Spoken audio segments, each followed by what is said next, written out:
दर्शकगण, श्रोतागण, भाइयों और बहनों, मातृशक्ति को नमन। खास विशेष जागृति देने वाला, अच्छा इंसान बनने वाला, अच्छे गुण देने वाला कार्यक्रम में पुनर्जागरण करने वाले इस कार्यक्रम में आप सभी का हार्दिक स्वागत है, अभिनंदन है, सत्कार है। हम नए नए गुणों को प्राप्त करते हैं, नए नए टिप्स प्राप्त करते हैं कि हम कैसे अच्छे इंसान बने और कैसे जगत का कल्याण करें। उसी क्रम के अंदर आज हम एक ऐसे विषय को लेकर के आपको सामने प्रस्तुत हो रहे हैं कि हमारी भारत की विश्व के अंदर पहले क्या स्थिति थी और आज इसकी क्या स्थिति हो गई है और हम उसे कैसा बनाना चाहते हैं भारत को पुनः, वो विषय लेकर के हम हाजिर होते हैं। तो हमारा आज का विषय है भारत सोने की चिड़िया। ऐसा हम बहुत समय से सुनते आ रहे हैं कि भारत सोने की चिड़िया है। सोने की चिड़िया का मतलब है समृद्धशाली, आर्थिक दृष्टि से परिपूर्ण, धन धान्य से परिपूर्ण, ऐसा हमारा देश भारत था। ये इतिहास का विषय है। मैं आपको कम से कम 1000 वर्ष पूर्व में पहले मैं ले जाना चाहता हूं और उससे पहले भी मैं अवगत कराना चाहता हूं कि भारतीय संस्कृति के अंदर हमारे जो रिटन डॉक्यूमेंट है, वेद हमारे पास आज भी मौजूद है और वो वेद जो है ईश्वर कृत माने जाते हैं। उस वेदों के अंदर हमारी सारी संस्कृति और सोने की चिड़िया की बात, समृद्धता की बात, हमारा जो कहना चाहिए बहुत बड़ा हम धनवान के रूप में थे, वह बात हमारे वेदों के अंदर बताई गई है। मोहनजोदड़ो और हड़प्पा की खुदाई हुई, उसके अंदर बहुत बड़ा बड़ा धन मिला, बहुत बड़ी बड़ी वस्तुएं मिली।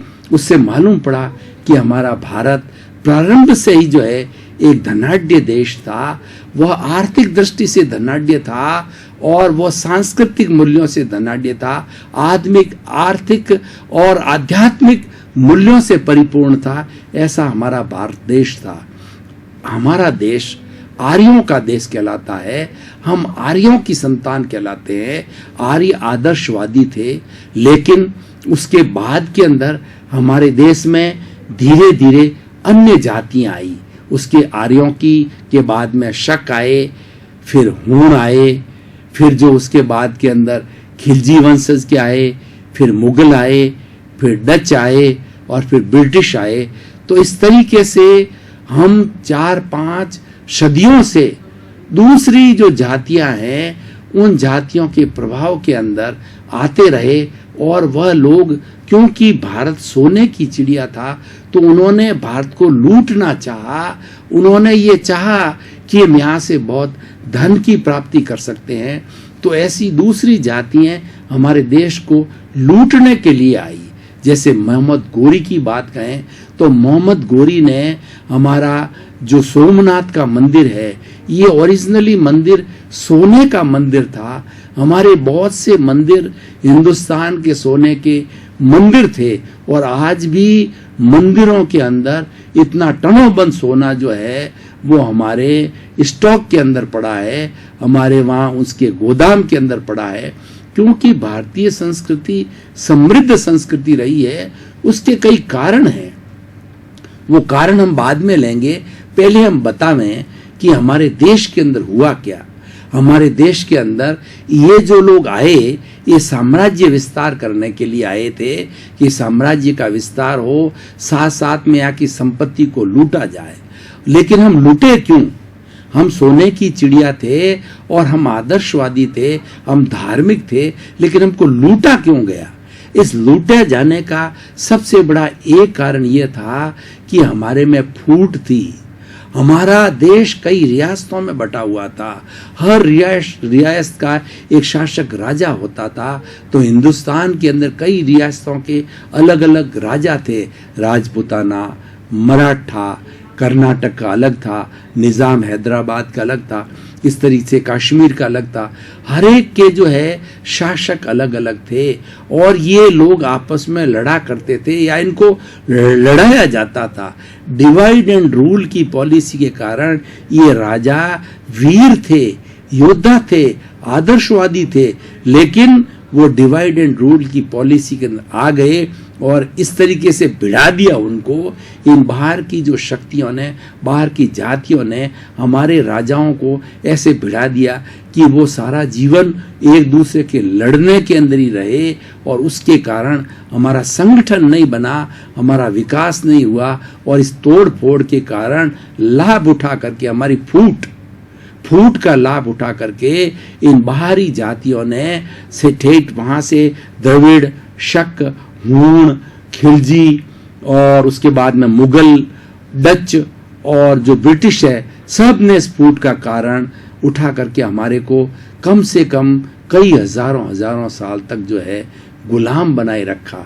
हम जो है मुगल वंश की बात करें तो मुगल वंश के अंदर सबसे पहले जो आया वो बाबर था, फिर उसके बाद उसका बेटा हुमायूं के बाद में अकबर के बाद के अंदर औरंगजेब, अकबर के बाद के अंदर शाहजहां के बाद में औरंगजेब। तो उनकी कई पीढ़ियां हमारे पर शासन करती रही और उन मुगलों ने और उन खिलजी वंशजों ने भारत को बुरी तरह से लूटा। हमारा जितना धन धान्य था, हमारा जितना सोना था, हमारी प्रॉपर्टी थी, उसको लूटा, अपने देश के अंदर ले गए, ऊंट भर करके ले गए। पहले ऊंट हुआ करते थे, गाड़े भर भर के लेके गए। लेकिन भारत एक ऐसा महान देश है कि सब कुछ होते हुए भी यहाँ पर हमेशा संतुलन बना रख रहा है। भारत एक ऐसा देश है, उसने चला के किसी बाहरी आक्रमणकारी पे आक्रमण नहीं किया, अपना डिफेंस अवश्य किया है। हम जो है किसी के ऊपर हमला नहीं करना चाहते हैं, लेकिन हम कायर भी नहीं है कि कोई हम पर हमला करे और उसका जवाब हम ईंट का जवाब पत्थर से न दें। हमने हमेशा मुंह तोड़ जवाब दिया है, चाहे चाइना की लड़ाई हो, चाहे पाकिस्तान की लड़ाई हो, चाहे किसी की भी लड़ाई हो, हमने अपनी वीरता को दिखाया और मुंह तोड़ जवाब दिया और पूरा विश्व हमारी शक्ति को, हमारी वीरता को, हमारे शौर्य को जानता है। आज भी हम शौर्यवान हैं और आज भी हम वीर्य हैं, आज भी हमें वीर हैं, ऐसे हमारे हिंदुस्तान के अंदर लोग आए, क्योंकि ये हमारी संस्कृति है। अब सोने की चिड़िया और इतनी प्रभावकता होने का कारण क्या है? भाई और बहनों, दर्शकगण, श्रोतागण, हमारी भारतीय संस्कृति जो है वो धर्म प्रधान संस्कृति है। वो प्रारंभ से ही ईश्वर में विश्वास करने वाली है। हमारी जो नींव लगी हुई है वो आत्मा, ईश्वर, पुण्य, पाप, पुनर्जन्म, अच्छा, बुरा, इसके ऊपर हमारी नींव आधारित है। और उस नींव के ऊपर जो है हमने हजारों वर्ष के अंदर कितनी मंजिलें बनाई, ये हमारी कितनी पीढ़ियां आई कि आज वो पीढ़ी दर पीढ़ी वो संस्कार संक्रांत होते रहे और आज भी हमारे ब्लड के अंदर वो संस्कार है। आज भी भारत ऐसा देश है, हमारे प्रधानमंत्री, राष्ट्रपति ये हमेशा डिक्लेयर करते हैं कि हम किसी भी देश से वैमनस्य नहीं चाहते, हम शांतिपूर्ण सह अस्तित्व में विश्वास करते हैं। जवाहरलाल नेहरू जी ने पंचशील का सिद्धांत दिया, निशस्त्रीकरण का सिद्धांत दिया और आज भी यूएनओ के अंदर भारत को वीटो पावर नहीं मिल रही है, कोशिश की जा रही है। भारत को वीटो पावर मिलती है तो भारत निश्चित रूप से निशस्त्रीकरण को लागू कर सकता है, क्योंकि हमारा भारत धर्मगुरु देश है। सोने की चिड़िया तो था और आज भी सोने की चिड़िया है। अगर भारत के सारे धन को इकट्ठा करें तो वो खरबों, वंशों, कितना हो सकता है।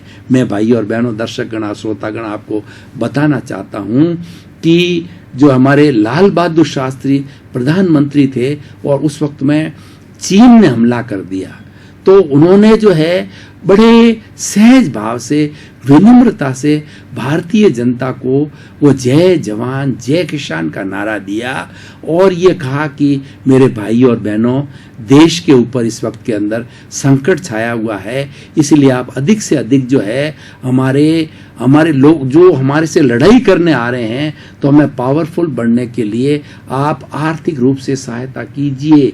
और आर्थिक रूप से लोगों ने इतनी सहायता की कि टनों बन सोना आ गया।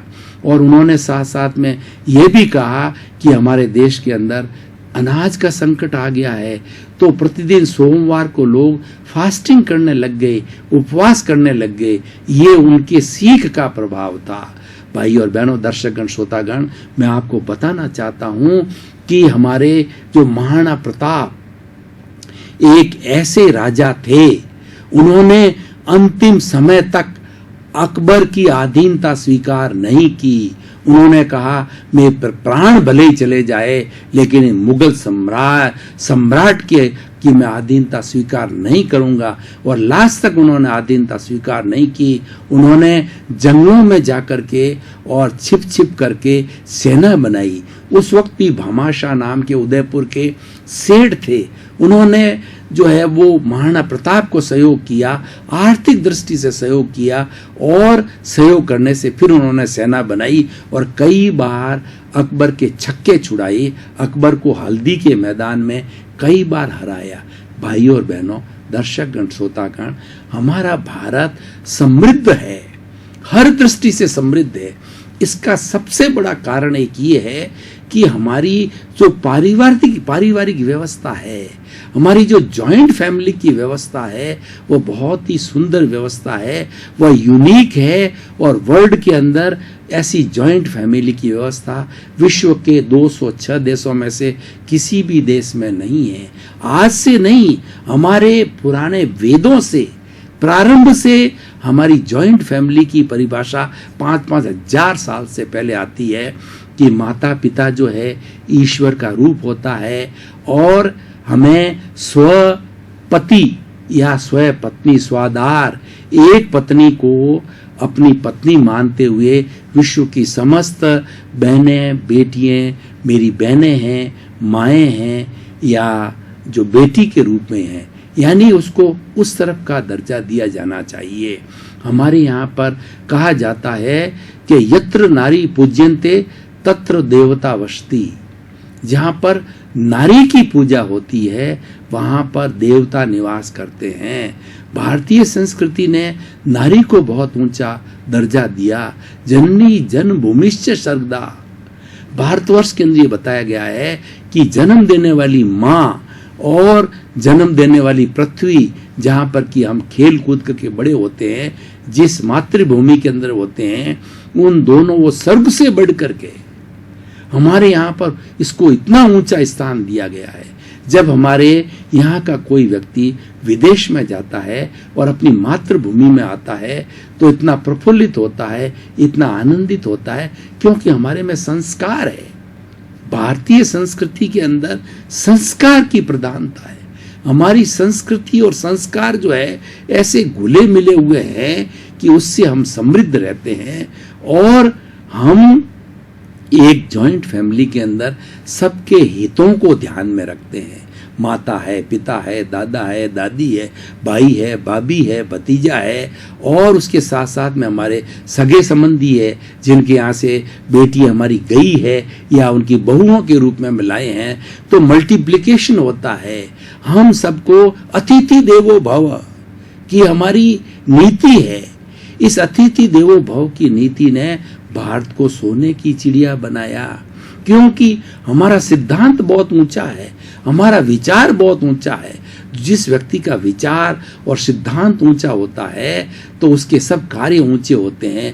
तो भारत सोने की चिड़िया था, लेकिन आज भी सोने की चिड़िया है। भारत के अंदर धन की कहीं कोई कमी नहीं है, लेकिन सबसे बड़ा अवरोध क्या आया है कि हमारी पाश्चात्य जो संस्कृति है, वेस्टर्न सिविलाइजेशन है, उसमें कुछ अच्छाइयाँ हैं, उन अच्छाइयों को तो हमने छोड़ दिया, लेकिन जो उनकी कुछ बुराइयां कहे या ऐसे नेगेटिव पार्ट्स हैं जो हमारी संस्कृति के विरुद्ध है, उनको हमने बहुत ज्यादा अपना लिया। भाई और बहनों, दर्शकगण, श्रोतागण, मैं आपको बताना चाहता हूं कौन सी नेगेटिव थिंकिंग हमने उनसे ली है। एक तो अप्राकृतिक जीवन जीना, एसी में रहना, मॉर्निंग वॉक नहीं करना, योगा नहीं करना और ज्यादा से ज्यादा सुविधाएं लेना, जबकि हमारा जीवन simple living and high thinking का जीवन है।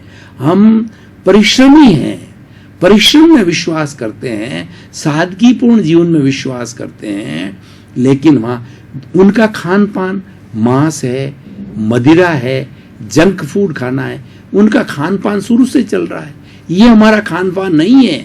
हमारा देश शाकाहारी देश है, हम शुद्ध भोजन खाने वाले हैं और सात्विक भोजन खाने वाले हैं। राजसिक, तामसिक और सात्विक 3 तरह के भोजन होते हैं। वेस्टर्न सिविलाइजेशन के अंदर राजसिक और तामसिक भोजन का उपयोग ज्यादा होता है और हमारे यहाँ सात्विक भोजन की परंपरा शुरू से थी, लेकिन उस प्रभाव के कारण हमारी लाइफ स्टाइल बदल गई है। हमारे सोने, पहले हिंदुस्तान के अंदर ये होता था, प्राय सभी लोग आज से 25-50 साल पहले देखें, हर व्यक्ति सूर्योदय से पूर्व उठ जाता था और माता पिता लोग इतने डिसिप्लिन्ड थे कि सूर्योदय होते किसी बच्चे को सोने नहीं देते थे। आज हमारी संस्कृति इतनी बिगड़ गई है कि 9 बजे 10 बजे हम जो है उठते नहीं है, 12-12 बजे तक लोग उठते नहीं है। बोलिए, ईश्वर ने, भगवान ने, प्रकृति ने दिन दिया है वो काम करने के लिए दिया है और रात्रि जो है आराम करने के लिए दी है।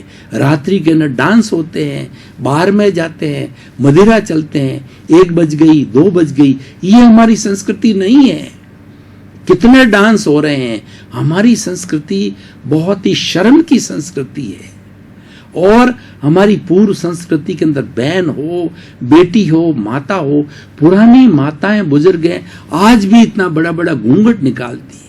इसका कारण क्या है कि वो सम्मान करती है बड़े का, कि अपना मुंह कैसे दिखाऊं, वो इस तरीके की शर्म उसमें हुआ करती थी। लेकिन आज हमने सब शर्म लज्जा को, आज हमारा पहनावा देखो, हमारी बहन बेटियों का जो शरीर का जो कपड़ा है वो घटता जा रहा है।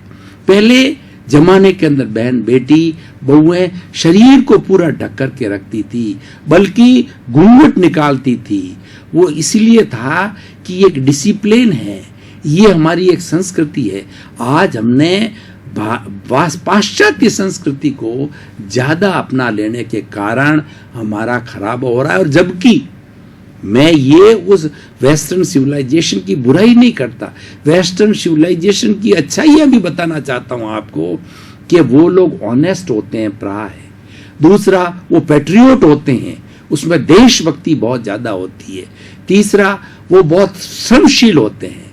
5 दिन जो है मंडे से फ्राइडे तक 5 दिन डट के काम करते हैं, सैटरडे संडे फ्री होता है। उस वेस्टर्न सिविलाइजेशन को आज सैटरडे संडे हमारे यहाँ भी फ्री कर दिया है, लेकिन हम तो उस जो मंडे से फ्राइडे तक कार्य उसी दृष्टि से करते हैं जो 7 दिन के अंदर करते थे। यानी हमारी मानसिकता जो अच्छाई है वो हमने उनसे नहीं ली है और उनकी जो हमको सूट नहीं करती है, हमारी संस्कृति के विरुद्ध है, उन चीजों को अपना लिया है। इसीलिए आज भारत की सोने की चिड़िया में प्रश्न चिन्ह रख गया। अर्थ की दृष्टि से आज भी हम उतने ही सक्षम हैं। आपको भाई और बहनों, दर्शकगण, श्रोतागण, मैं उदाहरण देना चाहता हूं कि 2 साल पहले ऐसी मंदी आई पूरे विश्व में कि जो अमेरिका जैसा धनाढ्य देश है वह भी हिल गया, उनकी बैंकों के अंदर घाटा लग गया, लेकिन हमारे यहाँ कोई प्रभाव नहीं पड़ा।